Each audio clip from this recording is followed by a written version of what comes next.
দেশে ফের করোনা ভাইরাসের নতুন সাব ভেরিয়েন্ট ছড়িয়ে পড়ার শঙ্কা দেখা দিয়েছে। এ নিয়ে উদ্বেগ প্রকাশ করেছে স্বাস্থ্য অধিদপ্তর। বুধবার অধিদপ্তরের মহাপরিচালক ডক্টর আবু জাফর এক সংবাদ ব্রিফিংয়ে বলেন, রাজনৈতিক দলগুলো যেন সভা সমাবেশ থেকে বিরত থাকে।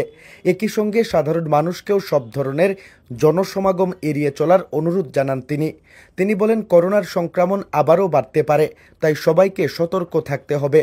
পুরনো অভ্যাস যেমন মাস্ক পরা, হাত ধোয়া ও সামাজিক দূরত্ব বজায় রাখার কথাও তিনি মনে করিয়ে দেন।